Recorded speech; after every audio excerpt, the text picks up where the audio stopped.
Hello and welcome to today's video. Today's video is a special video because it is a combination video. It is a combination video I'm going to use for my photography classes in spring quarter at Highline College, and I'm also going to share it here with you on YouTube. It's a question and answer video. So one of the assignments I give this time of the quarter is to ask me some questions about photography that I know have been burning in students' brains, but they just haven't asked. So it's an assignment, and I'm going to share some of those questions, some of my answers, and that will be the basis for today's video.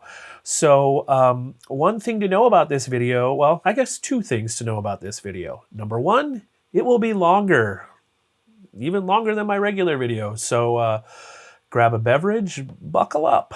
And the second thing to know is I'm going to have an answer. I'm going to give a lot of the time to a lot of the questions, and that answer is, it depends. In fact, there will be an extra credit component to this assignment when you answer the questions in photography class. How many times do I say the answer, it depends?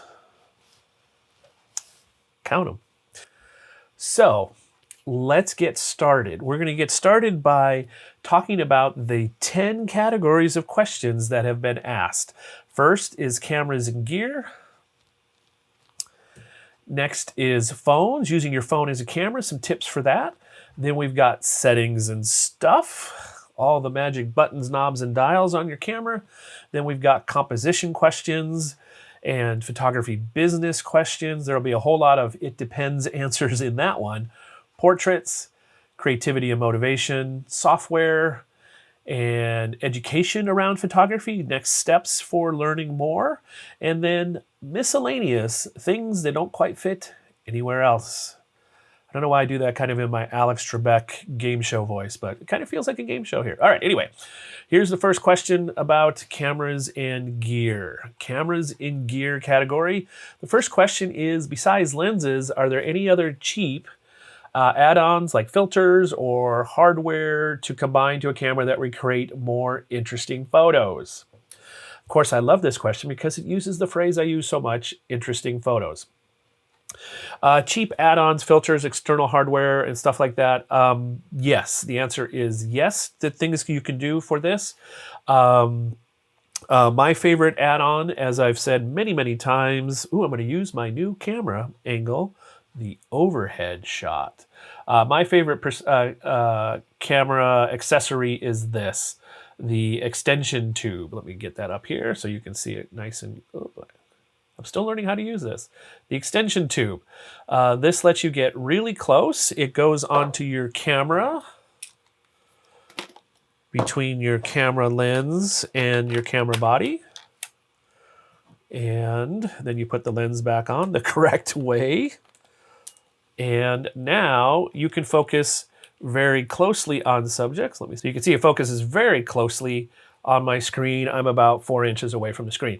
So for sure, my favorite, relatively least inexpensive, this set is about $60, $70. Add-on for camera gear is the extension tubes. Filters are also good. I have some, hang on a second. So besides being cool and relatively inexpensive, the cool thing about extension tubes to help make more interesting photos is the fact that it lets you get closer to your subject so you can see more textures, more details. Basically, it's more interesting because it's an uncommon way of looking at subjects by being super close. All right, next we have some filters. This is a neutral density filter. It's like sunglasses for your camera. So this will block light. This gets used oftentimes during daylight when you are out taking photos of, say, water that's moving or other things that are moving that you need a longer exposure. But since it's so bright during the daytime, you can't get there even by making your aperture small and turning your ISO down. So you need some other way to block the light, and these will do that. They're called neutral density, and they come in varying strengths and so on. So those are the big ones. Yes, flash is another good thing. That was part of the question.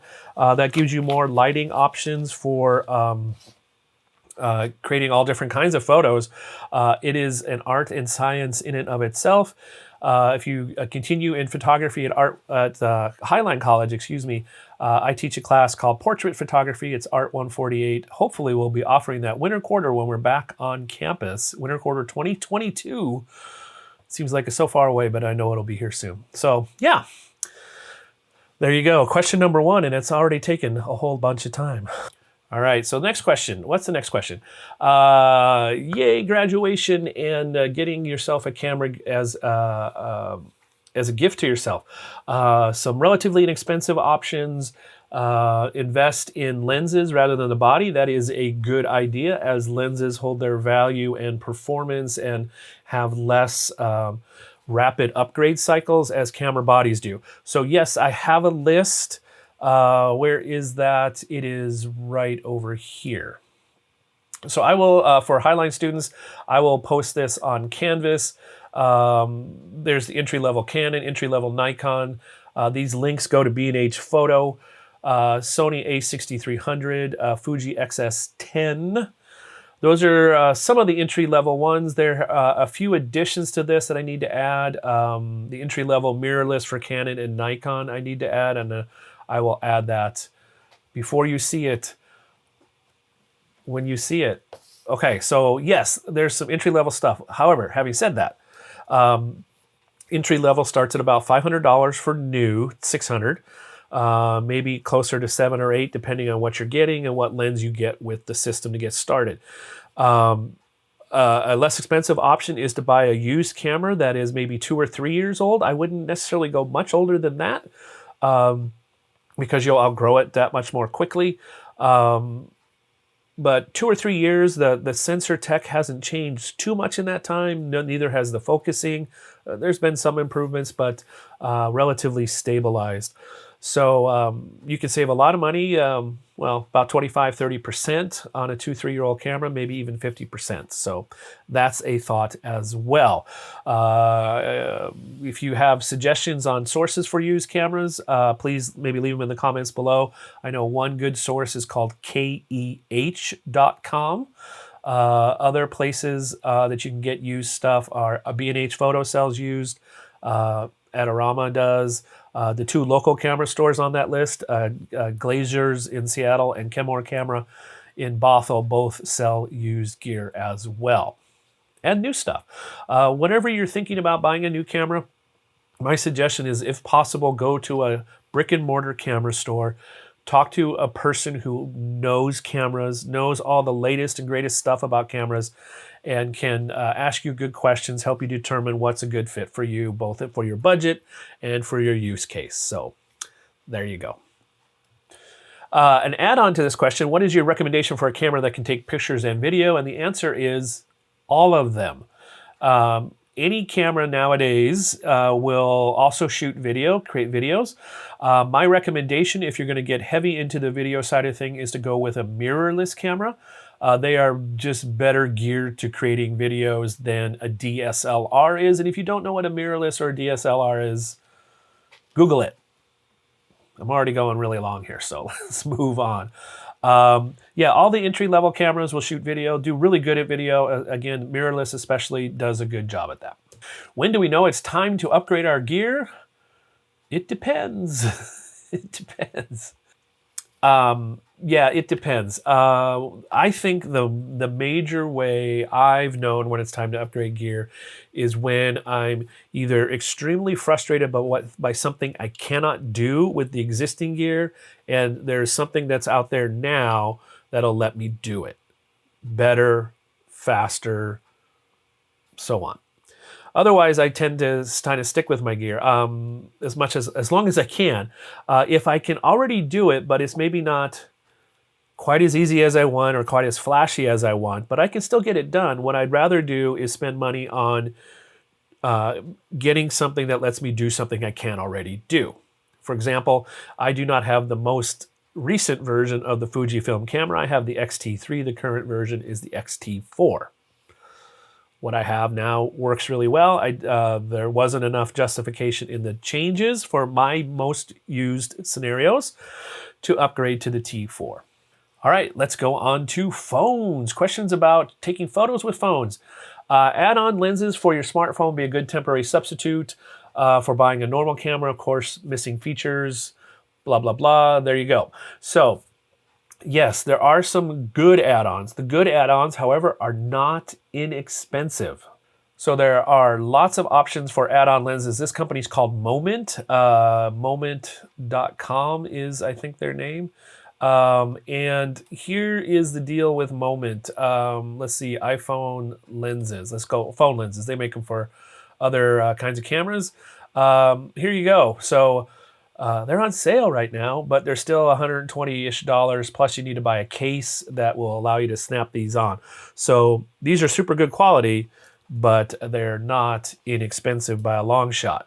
So just be aware of that. It is what it is. Quality comes with a price. I don't know about a $30 lens if you put that on your phone what it does, but it may let you do some cool stuff that you like. So it depends. It depends. Are there any apps I can use to increase shutter speed? And the answer to that is yes. Yes, currently an iPhone doesn't let you set shutter speeds. Yes, the native iPhone camera app does not let you choose shutter speeds. However, if you're in the photography classes I have, here's what I recommend. Alrighty, so here's the camera app I recommend just because it does so many things and it does it really well. It's Lightroom for your phone. Lightroom for your phone, the free version has a built-in camera app, and the way you access the camera is inside of the app here.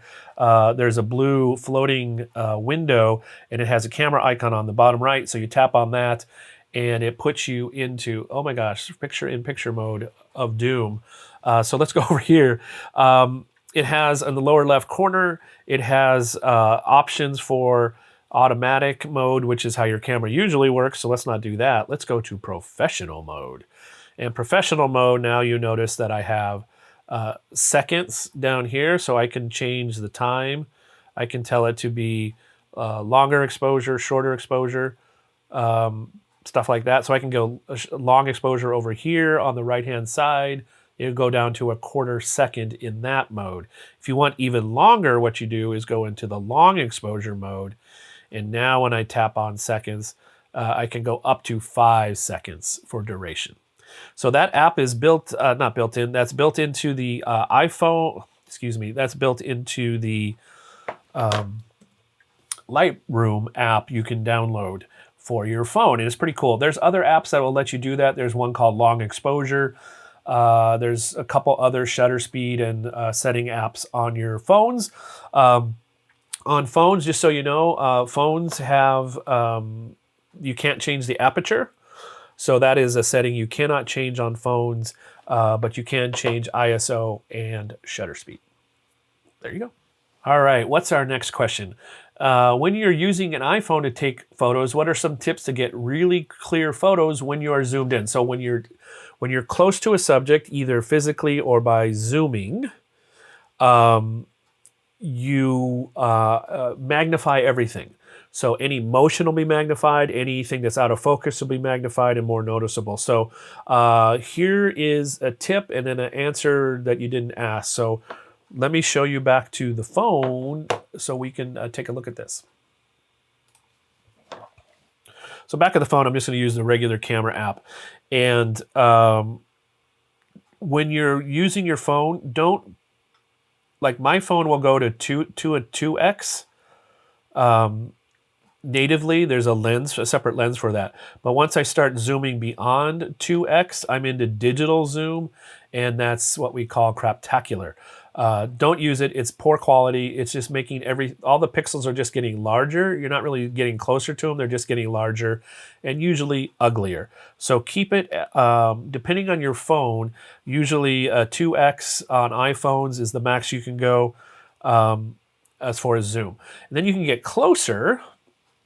You can get really close to my dirty, dusty keyboard. So then the key, once you're close to subject, is to hold still so you don't get the shakies. How do you hold still with a phone? Let's switch back to this view. It looks like this.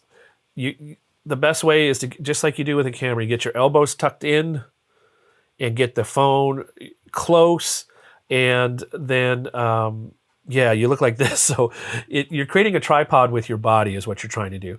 The next thing I would recommend is to use the side volume buttons to use as the camera clicker, unless sometimes it's when you're like this, it is quicker to do it with the phone, to still use the on-screen button, but then you're moving the screen, so sometimes that's not good. The ultimate tip would be for not touching the phone while you take the photo is to plug your headphones in, then use the volume button on your headphones, and that will click the shutter when you're in the camera mode.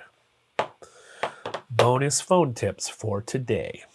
So let's move on to the next category. But before we do that, if you have suggestions or tips that you think answers the questions in a way that is different or maybe even more accurate than mine, please leave them in the comments below. All these answers are my opinions, my experiences, and that's basically how we answer all of life's questions. So there you go. All right, let's move on to camera settings and stuff. Settings and stuff. So here we go. Question number one. So how difficult is it to capture images manually? So using the manual exposure versus automatic. What features should become familiar with while shooting manually? Any specific subjects to help get the ball rolling with this? Manual exposure, that's how I create photos. That's the exposure method I use. I set shutter speed, aperture, ISO on my own. And the reason I do that is because I don't have surprises when I do it that way. It does take a little bit of time to learn how to use it, but once you learn it, it can become second nature for most people. For example, my wife does not use manual exposure. We have matching cameras, but she has hers set up differently. She's set up an auto exposure that works for her. The math, the numbers, doesn't compute, and it gets in the way of her creating photos. So you don't have to create photos in manual exposure to be a good photographer, a real photographer. I find it works better for me. For me, it's faster because I know it's the way I'm used to working. So it's up to you. I guess it depends. A lot of photographers use auto exposure because then they can concentrate more on the composition. So I believe it works better for me, but it's not for everybody. I think I said that. All right, moving on. As far as suggested subjects to kind of get started with that, choose something that doesn't have a lot of exposure change. I don't know, maybe just, someone's standing and you're taking some photos for like a LinkedIn profile photo, and practice getting the exposure set up so that you know how to use the buttons, knobs, and dials to get the exposure to happen. It becomes muscle memory. I can change my settings without even looking at my camera because I know where everything is. So it just takes time and practice. Just think of tying your shoes. Using a camera is a lot like learning to tie your shoes. The first time someone shows you how to tie your shoes, you're like, there's no way I can do that. And then now when you tie your shoes, you probably don't think about it. You just tie your shoes. So how often do I ever, or if ever, do I use auto exposure when shooting? Is it always better to take the extra bit of time to manually? So to answer that question, my answer is different now that I use mirrorless cameras, because there were some situations where I would use auto exposure if things are moving quickly and I didn't have time to make sure the exposure was just right by moving a button or a knob. So let's switch over to overhead view and show you what's different now. So what's different now is in using a mirrorless camera like this one, when I change the exposure, you will see the photo gets darker on screen. So this is a lot like when you take a photo with your phone. What you're seeing on the screen is actually what the camera is recording. This is true both on this back screen and in the viewfinder. So when I'm looking through the viewfinder, I'm seeing it get brighter and darker. So what I'm seeing on the screen is actually what the camera is recording. So no surprises. I can adjust very quickly and not make mistakes with manual exposure because of the mirrorless camera and the ability to see exposure before you click. Good question. Good question.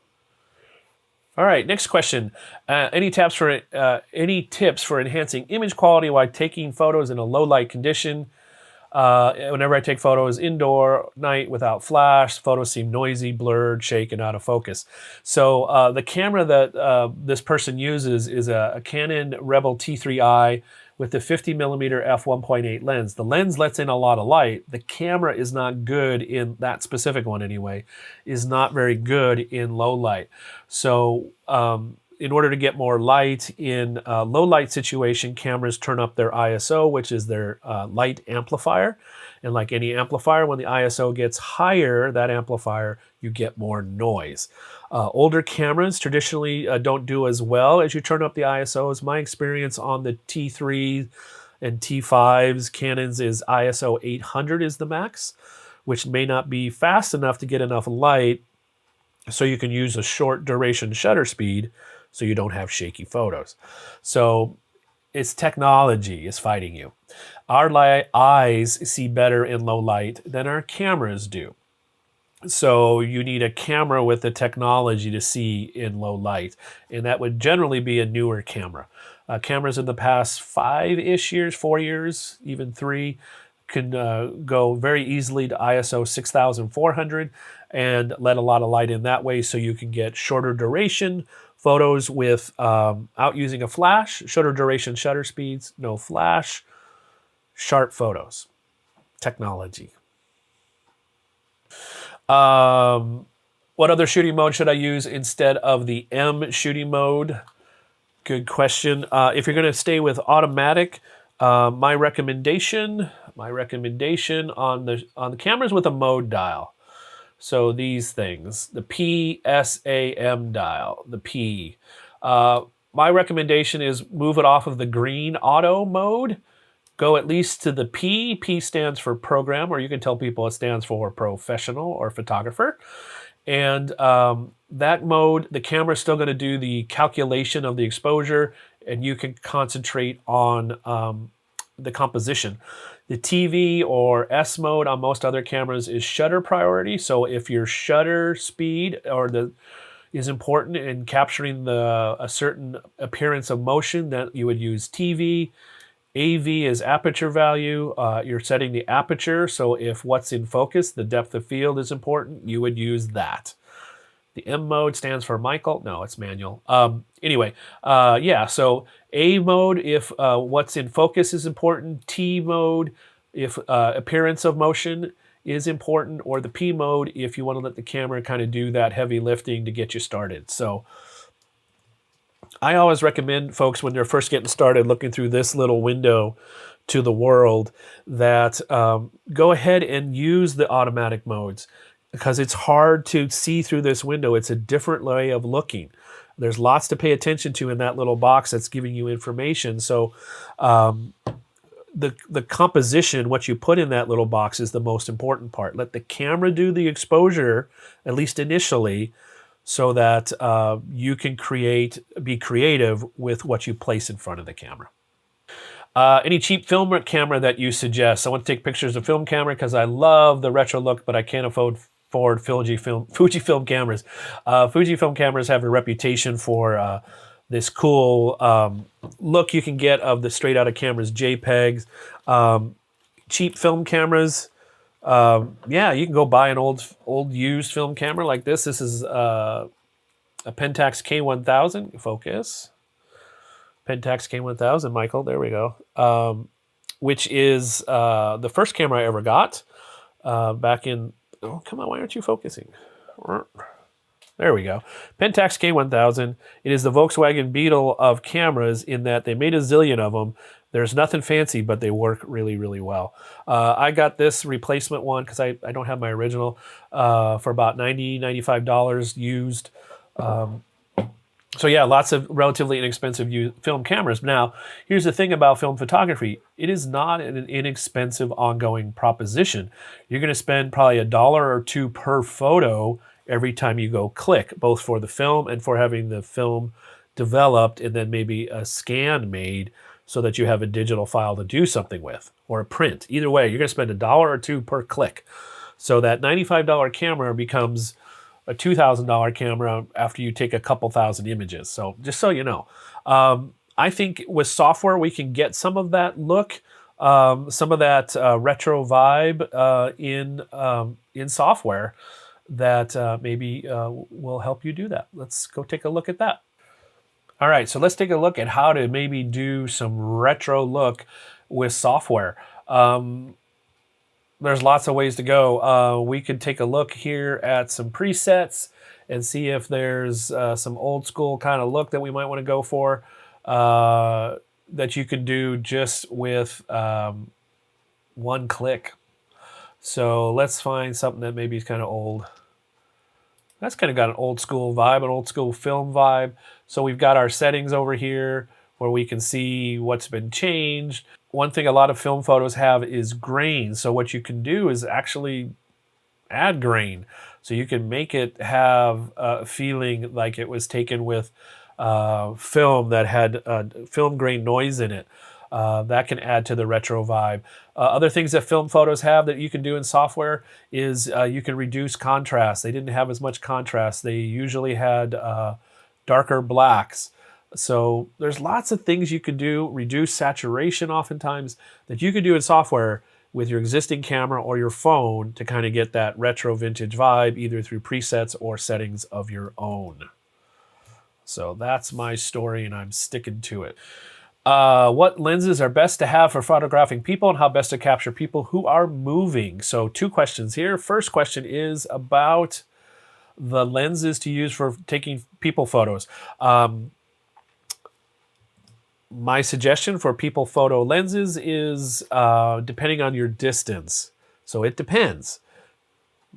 Yeah, the distance from you to your subject, how much of your subject you're going to include. So if you're just doing a headshot from the top of the head to mid-chest, I would use a more telephoto lens. If I'm doing from head to toe someone, I would probably use a wider angle lens, not necessarily wide angle, but maybe a more normal view lens, a 25, 30 millimeter to 50 millimeter. If I need to get a whole group of people, then I need even wider or I need to back up. So it depends. It depends. Secondly, the other factor that includes is people who are in motion. Then you're going to need to factor in how fast they're moving to get a shutter speed that will accomplish what you want. Sometimes when people are moving fast, you want to make it look like they're moving really fast. So you want to blur the motion a little bit, which is a slower shutter speed, longer duration. Or you want to freeze that motion, which is a faster shutter speed, short duration. So that depends too. Figure out the story you want to tell, or maybe you want to do both, blurred and sharp, and then set your shutter speed accordingly. And you would do that on the mode dial with the TV setting on a Canon or the S priority, shutter priority for everybody else. See how the answers all circle back around and connect to each other? It's pretty cool. What do I think about black and white photos? Do you sometimes visualize going out to take black and white photos, or is it just a day-by-day mood? I love black and white photos. Black and white photos are cool. That's the first kind of photos I remember taking was black and white. First photos of me as a baby in the photo album is black and white because it was last century. One of the cool things about mirrorless cameras, and I know I'm talking lots about mirrorless cameras, is I can tell my mirrorless camera to take the photo in black and white. To just be a black and white look at the world, and I can visualize this way with my camera, which is really cool. So yes, sometimes I do this, and I have a good time with it. The advantage even more so of doing that kind of visualization is the camera will show you what it's going to look like in black and white, which can help you in creating the photo because certain things look better in black and white or really lend themselves well to black and white. And if you create the photos in the RAW format, the RAW image file format, then when you get to your software, you still have the color data there. So if you wanted to, you could go both directions, which is cool. If you shoot in JPEG, capture the photo in JPEG, it will only be black and white if you set it up, your preset in your camera to be black and white. Good question. Good question. Hey, we're changing to the next topic, which is composition. Questions about composition. First, How do you find the perfect lighting? I know you said to wait, but is there a more efficient way to find the shadows and reflection? And the answer is no. The answer is no, unfortunately. If you're going to be dealing with available light, whatever light is in the space you're in or out in, then no. You obviously we can't control the weather. We can't control, you know, what the sun and the clouds are doing. So waiting is an important element of that, or repetition. So you just come back, come back, come back until the light is just right.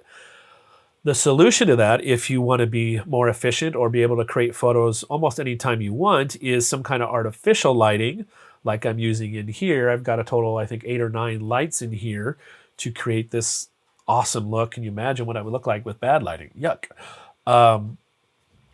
Anyway, so if you want to control the lighting, that's a whole other, again, art and science to learn. And you then you get lots of limits. That's why Hollywood takes forever to make movies, because they want to control the light. So they have big lighting setups and big rigs and cost lots and lots of money. And yeah, so no, you just got to wait, unfortunately. And I think that's part of the fun. That's part of the challenge. I like having limits in my photography. Having limits creates helps me be more creative, because I have to work around things and come up with a solution that is maybe not the easiest, but might could be the most fun. And it's an adventure, maybe. That's my story again, and I'm sticking to it. What tips do you have for dealing with weather, such as rain or too much sun, and it affects the photo?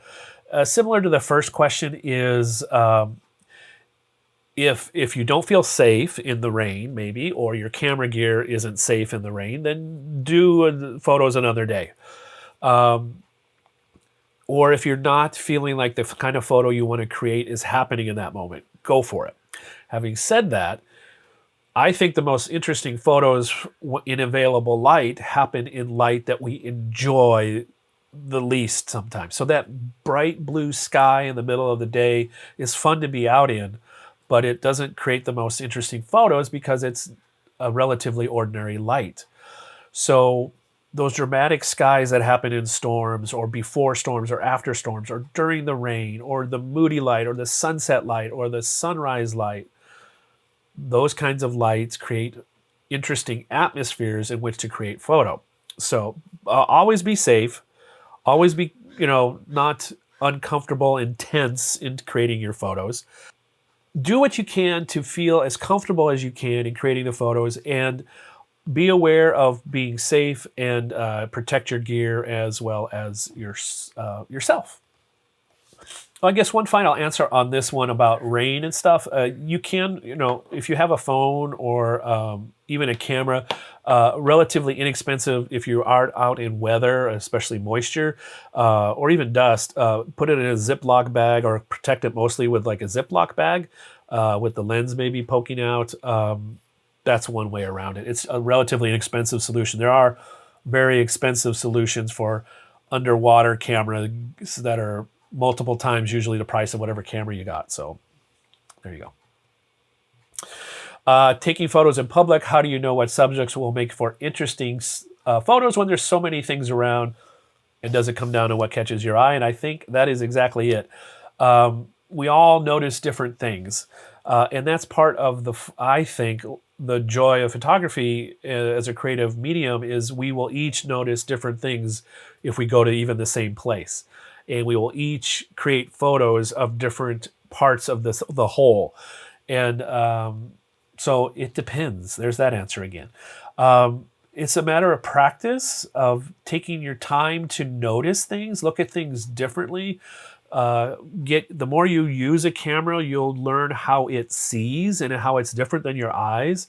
And you'll notice things that will make for interesting photos and things that are still interesting, but maybe not an interesting photo. They're fun to look at. You're glad you're there, but there's not really a reason to take a photo of it sometimes.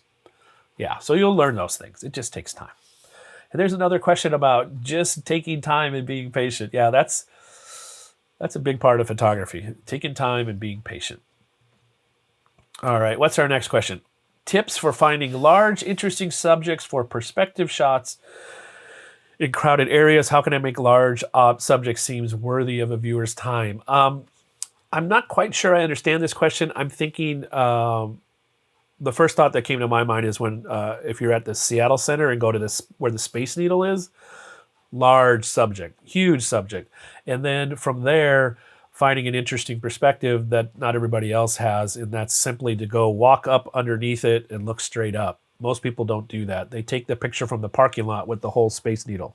So I would think go for interesting perspectives, maybe get closer or use interesting, try and perspectives. So like make someone look tall compared to a building even. You know, you can play around with lots of different things. Lots of different things. I like this question because it's pushing back a little bit about something I suggest doing a lot. And what it's pushing back against is the idea of one way to create interesting photos is to get lower, to change your camera's eye level to something different than your normal standing height. And if you do that all the time, the question is asking, does that then become boring or lack of interesting because you're doing it all the time? So it's not unique, rare, or different anymore. And obviously the answer is yes. If all your photos are pictures of pine cones or anything sitting on a sidewalk, then yeah, that's going to get boring. So it's a matter of applying the appropriate composition to your subject based on the story you want to tell or the idea you have, the thing you want to say. So sometimes that makes sense to be on the ground, low with the subject, if the subject's on the ground. Sometimes it makes sense to be way above it and show that how small and insignificant and tiny that thing is. So it all depends. Depends. Good question, though. I like that. That's a good. Yeah. All right. What's way to make people understand the story you want to tell with your photos? I want to look at the photos and understand the story I'm trying to tell. This one I can answer pretty easily without it even depending. And the answer is you can't guarantee that everybody's going to look at your photo and get exactly what you're trying to say. And again, I like that. I'm okay with that because what I intend to say in a photo may not be what someone else needs to see or hear or learn or feel. So I'm glad for that. I may have one intention and it means something else to someone else because of their different life experience or just different genetic makeup, all those things, their different perspectives. So they see something else in the photo that I never intended. And that's a gift, I think. That's a gift. Now, obviously, there can be problems, concerns around misinterpretation or offense taken when none was meant. But again, that goes with making art. We're going to say something with the intention or create something with the intention of it being this, and others will receive it differently. That's just a fact of life. Any of us, and even when we're talking face to face, and we're in the same room with each other, we have misinterpretations. That happens. There's no way around it except to trust, hopefully, the other person will receive with best intentions. So hope that helps a little bit. Yeah, you can't really control how the other person is going to see it. You can take steps to be as clear as you can in communicating what you think is important or your story in the image, but you can't guarantee how it's going to be received. Follow up to that, does a photo need to have a story behind it to be considered interesting? I think on this one, I'm going to give a conclusive answer and say no.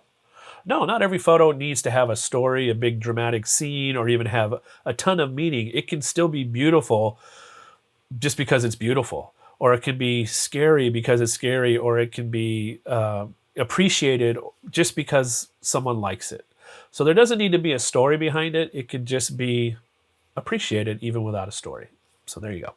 Okay, so this question is, do you have any tips for shooting with a large depth of field, which means lots of the scene is in focus, because I can't seem to take super interesting photos that have lots in focus because they just don't seem creative enough to me? That's a good question. And I will be the first to admit, but you can't tell anybody else. I take advantage of that blurry background thing quite a bit. I'm doing it right now. Look at the blurry background. See, if I sit back, it's going to get sharper. Yeah, so I like that look because it's there's something kind of either cinematic or storytelling about it. It helps me create layers without having actual interest in each of the layers. So, what are the layers in a photo? You have foreground, midground, and background. So, what's in front, what's in the middle, what's behind. Getting all three of those layers to have interesting content reduces the number of interesting photos you can create because they're hard to get interest in each of them. It's hard to create a composition that lines them up all in interesting ways so they each have their own space. Thinking musically, it's like a band. You need to hear the bass, the guitar, the drums, and the singer, and the keyboard, and whatever else you have going on. Each of them needs their own space sonically. We need to create those spaces visually. I'm not great at it. I lean into a lot of either shallow depth of field where I'm up close to things, or where I'm minimalist photos where I'm zoomed in and there's really no background even though I'm far away. So that's a challenge for me, something I'm learning to work on. We're taking a road trip to Utah in a week, and I plan to do that with some landscape stuff where I can find an interesting elements in the foreground, something interesting in the background, the middle, and then in the background, also something interesting. And all of them can be in focus and still create an interesting story because each of them is bringing interest. It's hard work. At least it is for me. What techniques do you use to take a good up close photo? Like if I wanted to take a photos of someone's eye or a ring. So up close macro type photography, maybe using my friendly neighborhood extension tube. Phones will let you get close to things. I think I've kind of answered this one already a little bit by saying anytime you're close to your subject, the subject gets bigger, gets magnified. So does everything else, including and especially motion. So your depth of field gets very shallow, so you won't have much in focus. So you have to be very precise with where you place the camera.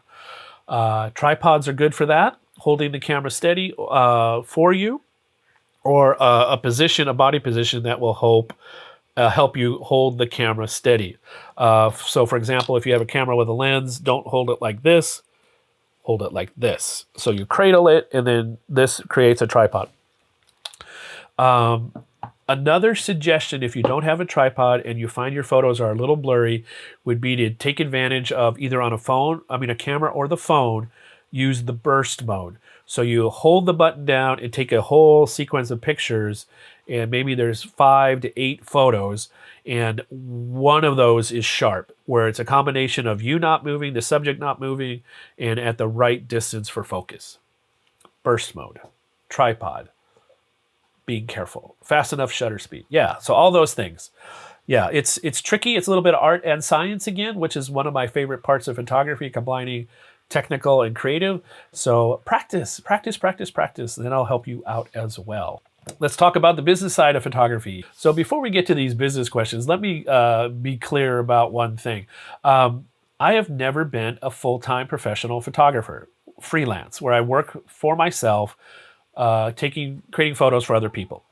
I've never done that full time. It's been part of a graphic design business, or I've been teaching full time. So, and then part time doing freelance stuff. So all my business stuff I'm going to talk about in photography is things I sometimes applied in the graphic design business when I did that full time. And I've learned since then, or I would apply if I was a full-time photographer. So you've been warned. There's a big asterisk around all these questions. Okay. So photography business, how to get started. You tell people you're a photographer. I know that sounds really simple, but believe it or not, that it's often that simple. Tell people you're a photographer and that you need to be paid. That's the other part of the equation.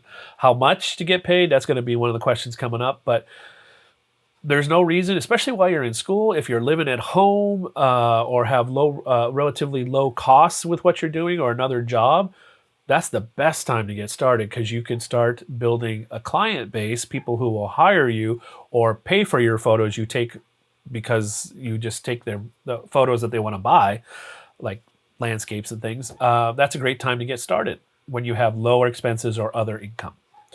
Um, how to price those things? That is the big time. It depends question. In determining your price, here is the number one thing to remember.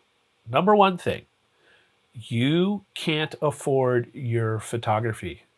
You are not your client. You are not your intended customer. If you think $100 sounds like a lot, then no one would pay 100. I would not pay $100 for that. Well, you're not the person buying it. So whatever you think, you got to get comfortable with some more zeros behind your numbers. That it's not $10, it's 100. It's not maybe 100, maybe it's 1,000. So because you can't live on $50 photo shoots. You can't even live on $100 photo shoots unless you do 40 of them a week. And that's not going to be quality. So how to price. My philosophy, my strategy has been I do some research on other local photographers. I'll just Google the type of photography I'm thinking, like wedding or portrait or headshot, and see what other local folks, because most of them will list prices, what they're charging. And I try and be about in the middle.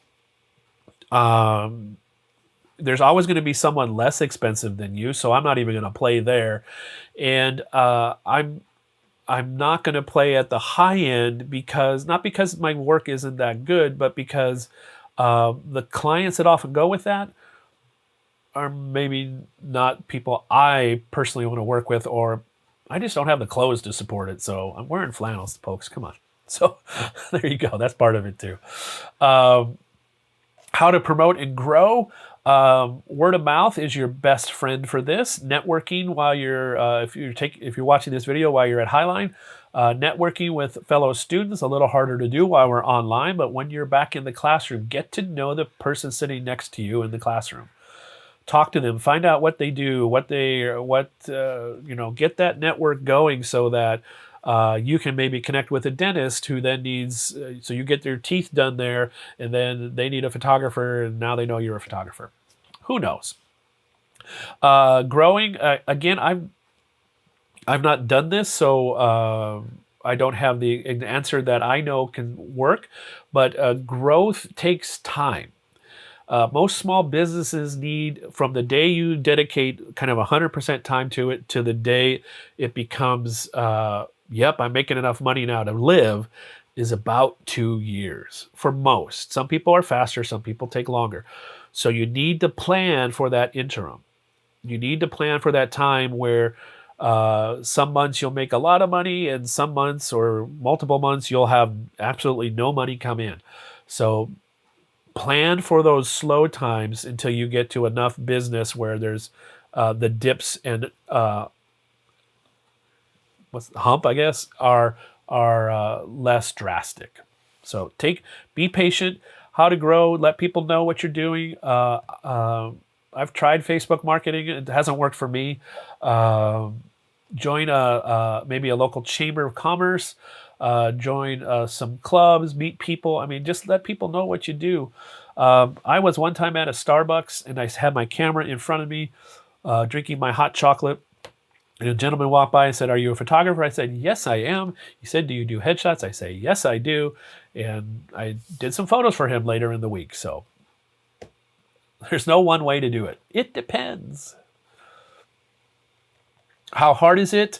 Are there challenges from, everybody's a photographer now, to stresses? And it is hard. It's a hard business. Being your own boss, whatever it is hard. That's hard thing number one. Hard thing number two, as a photographer or any creative making stuff, is you're not going to be creating most of the time. You're going to be promoting and marketing and doing expenses and sending emails and communicating with clients. You're not actually going to be taking pictures most of the time. Yeah, maybe 10 to 20% of the time at most. That's something that can be difficult for folks who want to create. The other thing that's difficult is if you are creating art for someone else, that's a partnership. You will have less say in the final outcome because you're trying to make someone else happy. So there's this continuum of purely artistic and purely commercial. The purely artistic says, I'm just making it for me. If you like it, that's a bonus. The commercial is, I don't care whether I like it or not. I just need to be paid. And I think most of us trying to live somewhere in the middle or maybe towards one end or the other of that spectrum. And realizing where you feel comfortable is important. The challenges of phones, yeah, that's a real thing in that everybody is taking photos now. So it tends to make some people willing to pay not I mean it tends to make people not value photography as much because there's not as much mystery to it. I could do that. Well, then why don't you? Frankly, not knowing all the gear we have, the time we spent in learning to master it, the videos we watched to figure it out, the practice we've done with friends and family. So that is a frustration and a challenge. But if you do good work, and have a bit of good luck. I mean, there's luck isn't important. Timing, there's no getting around that, is important in being successful. Stresses. The big stress for me in the photography business and the freelance business in general is just the financial stuff. You don't know for sure where your next gig is coming from. There are a number of photographers that are kind of moving to some kind of subscription model where they'll if they create photos for the newborn, they'll say, hey, let's do photos once a year. You pay me yearly and we'll schedule. So you know you have this ongoing income stream. And that's a great business model. So you don't have to contact by email and wait for them to reply. It's just a given that they're going to buy a set of photos every year. So there's some ways around this and folks are getting creative with it. And I'm really grateful for that. Yeah, being your own boss, doing your own business is hard. The other stresses financially are insurance, taxes, those kind of things. You got to pay your own insurance, pay your own Social Security in the U.S. anyway. So yeah, there's lots and lots of layers of stuff. You got to really love it. All right, what's the next question? Next question is a new category of portraits. I don't like photographing people, because I don't like being photographed. Do you have to learn how to photograph to be a good photograph people to be a good photographer? This is another one I can give an easy answer to. No, I don't think. I know there's a lot of photographers that aren't portrait photographers, but they're very, very good photographers. So if you don't enjoy it, don't do it. It'll show up in the photos, and yeah, people won't want you to take their photos. So no, I don't think you need to be a portrait photographer. Why is it harder to photograph people than photograph objects when people are more interesting? Why is it harder to take people photos when people are more interesting? Here's why. The reason is because you want to make them happy. They will give you feedback on your photo, whether you ask for it or not. So when you take someone's photo, there's more risk involved. It's harder because they want to see the photo on the back of the phone or camera, or when you send the digital file to them, and they're going to give you feedback. There's more risk of that than if I take a sunset picture, the sunset's not going to ask to see the picture. It's just, I'll show it to people, but they're not in the photo, so they're not emotionally invested in how it turned out. They can either like it or not, and it's not a reflection literally on themselves. So yeah, that's at least my experience of why it's hard to do people photos. On the other hand, the reward when they love their photo is pretty spectacular. So that's pretty cool too. What are the ethics involved when you're photographing someone in public and they don't know you're taking their photo? All right, so for this answer, I'm going to put some more asterisks around it and make sure you know I'm not an attorney. And what I'm going to share is my understanding of the law, but is not legal advice. So here is the scoop on taking photos of people in public. In the US, the United States, if someone's in public, so they're outside, and you can see them, they do not have what's called a reasonable expectation of privacy. And that means, since I can see them, I can take a picture of them. I can record a movie. I can do that for my own personal or for an educational purpose. I cannot do that for commercial use without their permission. So if I'm just goofing around, I can go take anybody's photo who's in public legally. Legally, as long as I'm not interfering with police or other officials, kind of things, I can take. If I can see them from a public space, then I can create their photo. Now, the next thing is be a good person. Be a decent human being. If it feels awkward, don't do it. If you don't enjoy it, don't do it. If you don't take pictures of other people's kids, especially, that's just yuck. Us males, especially, taking pictures of females, let's try not to do that either. Golly, I apologize for so many things from my gender along the way. So, yes. Start with being a good person. Why are you creating this photo?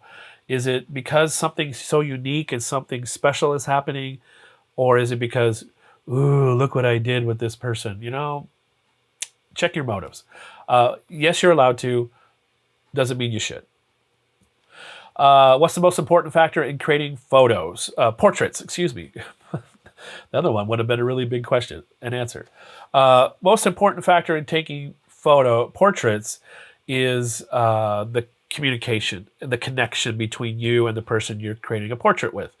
It's a partnership. It's a dance. So some person has to lead, some person has to follow, or sometimes those roles switch.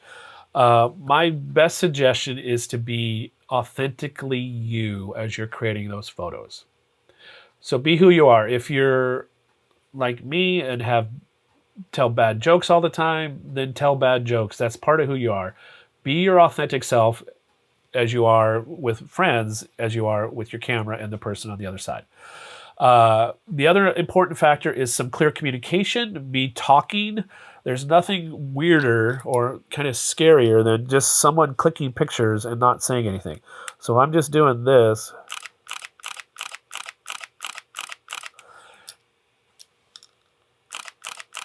It feels weird after just a couple seconds. So be talking, say that looks good, move your head a little this way, try this, try that, and then just see what happens. Just see what happens. Be yourself, talk to the person, try and engage them as a human being, ask some questions. You can Google a list of questions you can ask as part of a portrait session to try and get different moods or reactions. So maybe practice those. One of the key elements is just to create a lot of portraits. Just like any kind of photography, you have to do a lot of it to understand all the little subtleties that go into making it excellent. Where should you put the light source for the most appealing shadows on a person's face? Here we go. It depends. Every face shape is different. Again, depending on the story you want to tell, I would nudge you over to do a Google search or YouTube video search for this. There are some classic lighting patterns that people use. Often Rembrandt lighting is one. Usually involves one or at least two light sources. It depends on the face, depends on the story. A simple example of this is maybe a masculine face versus a feminine face, or a face with more prominent edges versus a softer face you might light differently. Yeah, so it depends. It really, really depends. I'm going to stop there. Yeah. Okay, next we have creativity and motivation. First question. Since you've been doing photography for so long, how do you manage not to get bored of it? Yes, I took my very first picture all the way back in 1979. It's a long time ago. Let's see, how many years is that? 21, 40, 42 years. Anyway, how do I not get bored? I don't get bored because I'm always trying to learn new things, try new things, or the other part is, not even the newness is what keeps me going. I just enjoy it. I really do enjoy it. So if you enjoy something, you can do it over and over again. It's like eating pizza. I can eat pizza 4 or 5 days a week. Yeah, I just enjoy it. So, or donuts. So if you enjoy it, if it nurtures you, if you find success in it, if you find expression in it, if people give you good feedback, that creates a loop that helps it not get boring. So But for everybody, there will be different answers to that. So some people might need, I need to go travel, or I'm used to traveling. So that's the only way I can create photos. I can't take it in my local neighborhood. I have to go somewhere else. So I think that answer will be a little different for everybody. But for me, it's mostly because I just enjoy it. So at the beginning, when I was learning about photography, looking for interesting thing to capture, this is something that's pretty common, I think, as you're learning about photography, especially while you're a student and doing other things and have other obligations and have other things that are pulling for your attention. So where are good places to go to create some photos of interesting subjects that where you don't have to work real hard? My suggestion, a couple places. I think Pike Place Market's a great place to go. There's lots there. Any of the botanical gardens around here. The zoos can be very interesting if you like that. Downtown Seattle's got some, if you like architecture, go there. Tacoma has some great architecture. The Car Museum, if you like cars, LeMay Car Museum down in Tacoma. If you like airplanes, going to the Boeing Museum of Flight in, where is that? It's in Seattle, South Seattle. So there's lots of places to go. If you just like nature, get out in one of the parks and walk some trails. Yeah, lots and lots of places that you could go with interesting subjects. Because I know, like, if I just walk outside my door, I can find some stuff, but I've already found it 100 times. So I need to widen my circle a little bit. So go exploring and gently. You don't have to go very far, but there's lots of places around here to go create some interesting photos for sure. Similar to that question about being bored, how do I stay motivated? For me, the motivation is it helps when I'm creating for a purpose. And here's what I mean by that. Either for a client, so someone said, I need you to do this photo. So there you go. There's also then money motivation behind that. Second is creating content for this YouTube channel is one way, or for photography classes. So another audience. And related to that kind of is Instagram, social media. I need to create some stuff if I want to share it. So if I just was creating only for me, I got to be honest and say I probably wouldn't create as many photos. But since I have these other places that I'm sharing things, I can't share the same photo over and over again because that would be boring. So it's a nice cycle for me of finding places where I want to share and I've had success sharing. And then that helps me go out and get off the couch, off the chair, out of the office, and go create some photos that I normally would just sit down and watch another couple innings of the Mariners game. So yeah, having someone who's expecting your work is a help for me. Or that's just the internet for me. So it's a lot of somebody. How do you learn to be more creative with your photography? Sometimes I look around and don't see anything I want to take pictures of. How do you see things through a creative lens? That's a really good question. This takes practice, takes a different mindset. I think the best way to do this is when you don't have a camera in your hand, is to start thinking, just looking around, is there something I want to take a picture of? I would take a picture of if I had my camera. And then even then going, kind of doing this, looking through your virtual camera, like where's that looks cool. So it's the art of seeing, the art of noticing. For me, the easiest way to do that has often by getting closer to things, noticing ways things are interacting in unusual ways. So paying attention. It takes practice with that. It's where it all starts, is noticing and seeing interesting things that are ordinary maybe, but because of right now the way the light's hitting it or the way it's sitting or what it's next to, it's become interesting even though it's ordinary. Just noticing that stuff. Yeah, it's hard work. It's not hard work, but it's intentional work. It's intentional. You have to pay attention to it and notice it. And what'll happen, I think, for most of us is you'll look back on photos you took 5-10 years ago, or even last year, or even last week, and hopefully you'll see growth and change in photos that you find more interesting now than when you started. What is the best way to execute the plan you see in your head? I always come up with a great idea, but it never turns out how I pictured it would. That is an awesome question. I have some ideas for photos I want to create, or you even want to go like for a sunset or something, and I think it's going to be this way, and it hardly ever is. So I'm going to answer this not with it depends, but kind of in two parts. Part one would be flexible. So you have an idea. That's a great place to start. But knowing that when you get there, wherever there is, or wherever even if it's in the room that you're used to, the way things work may not quite line up the way you hoped. So you have to be flexible and adapt. The second thing would be to ask yourself, is there some skill lack you have? You don't know how to do something either on the camera, or is there some technical item you're missing, like a lens or something capability of your camera or lights or whatever that you're also lacking? So is there something you're missing in your skill set, either personally or hardware-wise, that would help you do that? And once you figure those out, that'll help you determine whether I can't do it now because I don't know how, or I don't have the gear and I don't have the budget to get the gear. So I'm going to be flexible and do it this other way. So, yeah. And this is related to that, a couple of good ideas for a photo and then it doesn't turn out, and wondering if it happens. Of course it does. You know, you have an idea in your head, a vision. Even when you see something, you think, oh, let me go create a photo of that. And then you're trying to line it up, and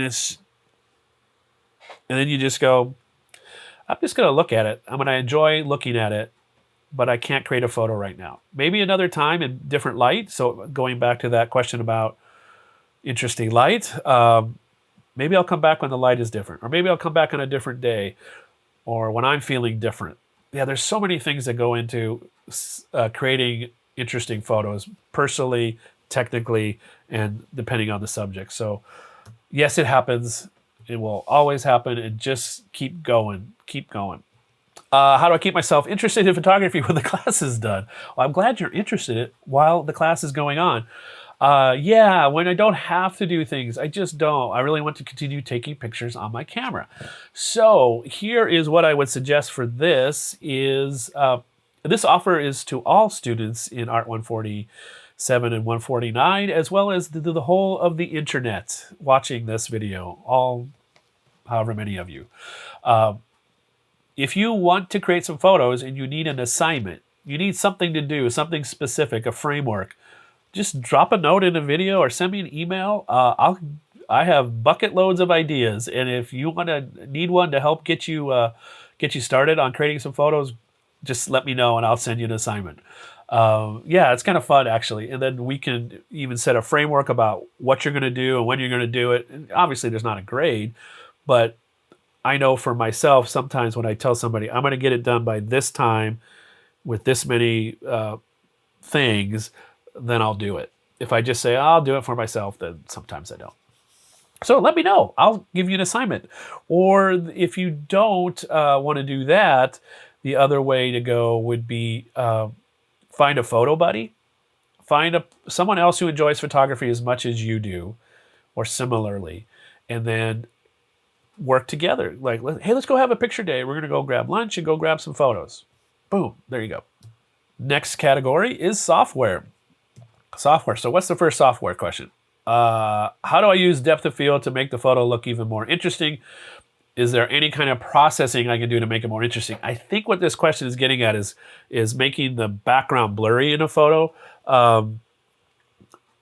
It's some of the software can do it, both on phones and on computers. My experience of it is it's relatively terrible because you're faking the depth of field that's hard to do subtly, without tons and tons of computing power and lots of time. So, no, I don't think so with processing. Again, I think creating in the camera is the best place to do that. And if you can't have a blurry background, then embrace the background and create your photo that way. Is it okay to feel like you're doing the same thing to each photo during the processing stage if it tells a story you are trying to tell? So let's say you're adding the similar textures, increasing contrast. You're doing the same kind of settings or similar enhancements to each photo? And my answer to that is, I think it's okay. I think it's okay because that's part of your visual voice, the processing of your photos. I know I add a similar, and I'm kind of doing it here with the blues and oranges. So, and even there's a effect applied to this video where I add some oranges to the highlights and some blues to the shadows. I tend to increase the blacks a little bit, pull the blacks from absolute black. So that's a look. I like it. That's part of your visual voice, part of your, for want of a better phrase, style. And I am okay with that. And it'll probably change over time. I process photos differently than I did 5 years ago. Besides Lightroom, any other photo editing software I recommend? I want to try out some more in the future. Yes, there are very many, and I'm going to show you one right now. So I will include this link in the notes description below. But this is a website called Petapixel. This published today as I'm recording this, June 4th. The best free photo editing apps in 2021. So we've got the, let's see what we got. Best free Photoshop alternative, which is called GIMP. I have not used that. I've heard good things about it. Best free Lightroom is Darktable. These are all free. Beginners, Photoscape X, so on. I've not used that. I've not used Photor. I'm not familiar with that. And Canva is more a little bit of graphic design leaning. So maybe if you want some templates for Instagram or others. And best photo app for mobile for free is called Snapseed. I used that briefly a while ago, a few years ago, and that's quite a nice app. So those are some free apps. The Lightroom app on your phone, he doesn't want to use, she doesn't want to use Lightroom. There are other ones. Capture One is another app that's similar to Lightroom. Yeah, so there's a few out there, quite a few. But there you go. All right, our next category, second to last, I think, is photography education. Does the amount of school completion make for a bad or good photographer, or is being patient and practicing enough? I'm going to speak from my experience. I have no formal education in photography. I've learned through books, through YouTube videos, through a couple of workshops and seminars and events, but self-taught.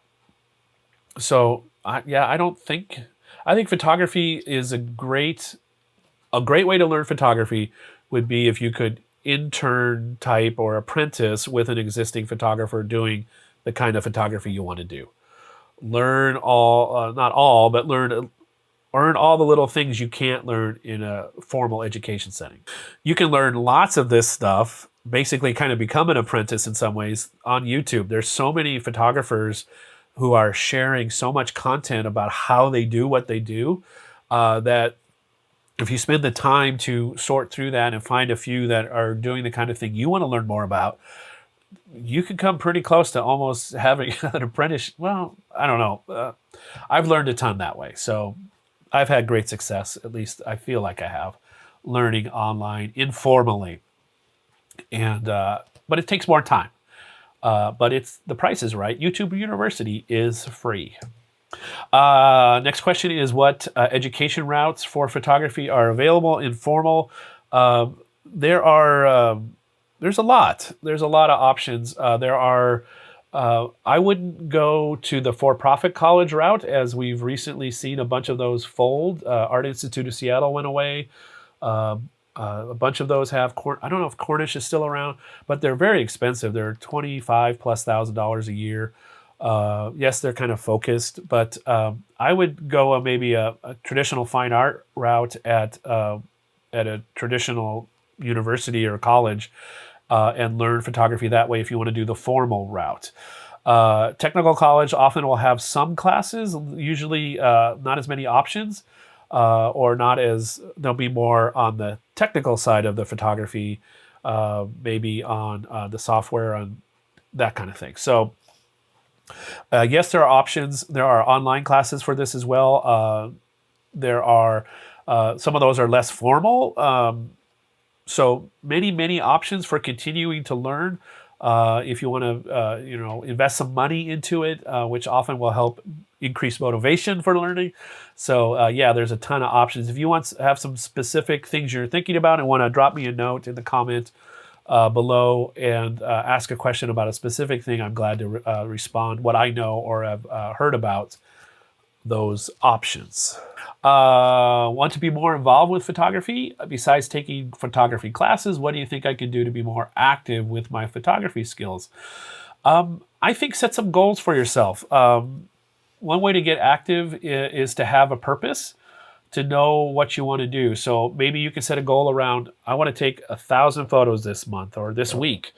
I want to learn how to do this. I want to practice this. I want to, so create a list of things you want to accomplish or learn or master, get better at, and then figure out a set of specific ways you're going to do that. If you're just thinking about it, at least for me, if I'm just thinking about it, oftentimes it never gets done. If I write it down, that helps me a ton. Ooh, that rhymed. So bonus points for the rhyme. Would you recommend continuing education in photography? I'm going to say it depends. It depends, but mostly I would say no, to be honest. I'm going to try and learn everything I can about photography in a formal way. There are so many bits and pieces that go into this, especially if you want to be freelance. You need to learn how to run a business. You need to learn how to do marketing. So you need accounting and taxes and marketing classes, and there's so much that goes into it. So from just learning photography, there's more to it than clicking the shutter and knowing how ISO works. So again, as I said earlier, my suggestion would be to go, if you can, try and connect, do a job shadow, apprenticeship, assistant to a photographer working in the field in the way you might like to do that. And that might mean you don't get paid at first. Don't never work for free though. At least get lunch money kind of stuff. So, but yeah, look for connecting with an existing photographer and see if that's a good way to learn more things specific to what you want to accomplish. And in doing that, you will discover all the part of the iceberg that's below the water of photography, the business and marketing and all those things, the client relationship stuff. Yeah, there's a lot of it. There's a lot of it. But as far as a formal education, I'd lean into no, as much as I teach in a formal education place. For photography, it's not something I would spend $25,000 a year learning. Miscellaneous, our last category. The things that didn't fit anywhere else, kind of like me. Do you feel that photography has more to do with the person behind the camera or with the actual quality of the camera? And the answer to that is person. There's I think a YouTube series, Photographers with Crappy Cameras or something like that, where they give photographers toy cameras and they still make amazing photos. So it's the person. It's what you see, your intent, your ability to just make something with limited tools. Yeah. Primarily. Sometimes it's the gear. Sometimes it's the gear, but mostly it's you. What distinguishes a great photographer from a decent one? How can I tell if I'm growing? Great from decent, that's a tough one. I'm going to say passion gets overused, but it's kind of true. You have to really care and be interested and enjoy it. If you don't, I think whatever you're creating, it kind of shows up, whether it's dinner or a photo or music or a sculpture. If you don't enjoy it, it shows up in the end result. So enjoying it is a big part of it. How can you tell if you're growing? When you look back at other works you created in the past, whether it's a month ago or a year ago or 10 years ago, and you feel like, I would do that differently now, I would create something I would be even more proud of now. That's growth. That's growth. So I hope that helps a little bit. And growth is a good goal always. Where do we start when looking for a new photography style? I prefer to use a phrase, and I think I borrowed this from a photographer named David Duchemin. He calls it photography voice, which is kind of weird way to talk about something visual is a voice. Where do you look for that? And you look for it in just who you are as a human being. What's your natural way you create photos, the natural way the subjects you choose, the way you process, and that's, this is my style. Yeah, so it's part of who you are. If you try and force it, I think that again comes across as inauthentic, and again, I think it tends to show up in the work. Not always, but it tends to show up. So it's a natural outgrowth of who you are. It'll evolve. The way I create photos is different now than it was 5, 10 years ago, or certainly 40 years ago. Yikes, that's a long time. All right. This video is going on for a while, isn't it? Throughout the quarter, I've seen photographers' images, but how are they able to develop their style similar to that first one? It comes out of who you are. Each of us will create images based on our life experiences, our preferences, and that part of that genetic soup that just makes us who we are. So if we show up at the same spot, you and I, we're going to create different images because who we are as different people and different experiences we've had. So that's kind of the definition of style, is how I do it differently than you would. So it just happens. Sometimes it's intentional, that you say, okay, I'm going to try and do this kind of photography, and then you maybe borrow some of that into the rest of what you do. So yeah. Sometimes it's intentional, sometimes it's accidental, and sometimes it just takes time. How can a voice be replicated but a style can't? What makes a voice so unique that others can't copy it? And there's always going to be someone who'll copy almost anything. So they'll try, but I lean into sometimes when I don't understand, I just call it magic. When I don't have the right words, I call it magic. And that's what I'll lean into here. How can someone try and copy my style, or if I try and copy Ansel Adams' style or other famous photographers or successful photographers, it's never going to be exact. Just like if I try and imitate someone's voice, it will never be exact because there's always going to be a part of me and missing will be all of them. So that doesn't really explain it, but it's kind of the essence, it's the spirit, it's the thing that makes it unique would be missing. So you can try and copy, but it won't be a duplicate. It'll just be an imitation. So do your own thing.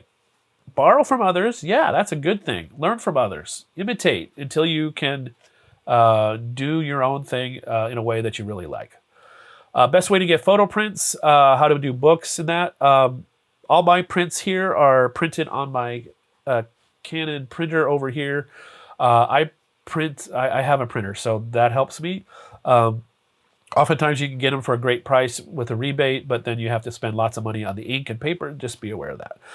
If you're not printing regularly or want to hassle with it, there's tons of online services that will provide photo prints at decent prices and great quality. The one I think of most is mpix.com, Bay Photo, I think West Coast Custom Color.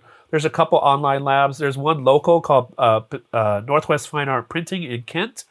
They do really good work as well. So I'll put all those as I was talking about. Yeah. So what we see on the screen is that what others will see. What if I see problems like noise or not enough focusing? Again, I'm not 100% sure I understand this question, but I'm guessing it's if I see something, will someone else see it? At least in part. If I see defects or problems, will other people notice that? And that depends a little bit. It depends on the screen they're looking at it, or their level of detail at which they look at it, the speed of which they look at it. So some people will notice stuff, some people won't. I tend to notice things in photos that other people's don't, just because that's what I spend my time doing. Other people might just go, oh, that's great, nice photo, thumbs up. But I might go, oh, look at that little thing in the corner, or the blah, blah, blah. So depends. Beauty is in the eye of the beholder refers to art. Is if you think something is beautiful when you create it, do you feel bad when it doesn't do well? Uh, um, and I assume that's kind of going after, it doesn't, I don't get a ton of likes on it or comments or whatever. So you don't get a lot of feedback. So I've come to live with it.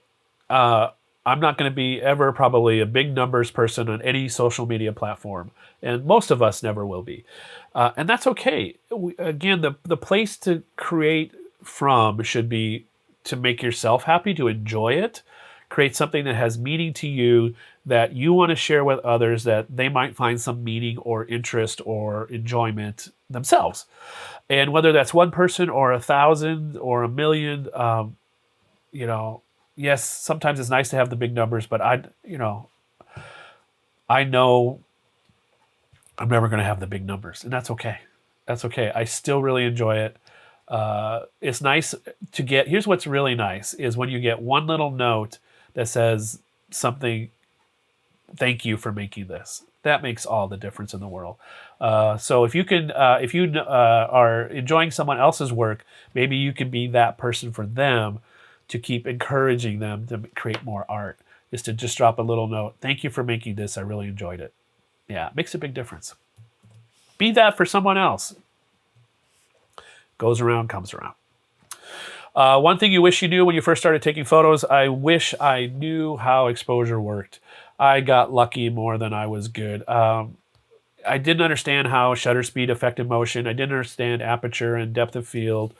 When I was first starting, it was film, so I kind of guessed on what film speed to use. Yeah, so I wish I understood how exposure works so that I could create photos with intention rather than just being lucky. Yep, makes a big difference. What do you find is the hardest part of photography? Getting off the chair, off the couch, turning the TV off. That's the hardest part for me. There's so many other distractions. The inertia of doing nothing, of sitting, is so strong. So getting up is the hardest part. And that's the end of that. So now you know some answers to some questions. Again, thanks for hanging in there. I don't know how many of you hung in till the very end. I appreciate it if you did. I have this weird thing where the more I talk, I get very nasally. My nose gets stuffed up. So apologies for that. Thanks for watching. I hope you enjoyed. Hope there were some interesting thoughts here that you could grab onto and maybe be inspired by or learn a thing or two. If you have other questions you want to add to the conversation, because this video wasn't long enough, please add them below. I would love if you subscribe to this channel so you can get more of this goodness on a quarterly basis and other videos on a weekly basis. If you like this video, tell YouTube all about it by hitting that thumbs up button or just gently tapping it. And I appreciate that as well. I think I'm done. I'm going to be headed on a road trip next week. I'm going to Utah, visit my wife's family. So you'll be looking for some photos about gear I'm taking on the trip. I mean, some videos about gear I'm taking on the trip, and then some videos from the trip. That'll be the next sequence of videos from me. I hope you're well. I hope you stay well, and I hope you have a great time creating photos and expressing yourself through the creativity of photography. So until we meet again on this channel, stay well, take care, and I look forward to seeing you soon. Bye.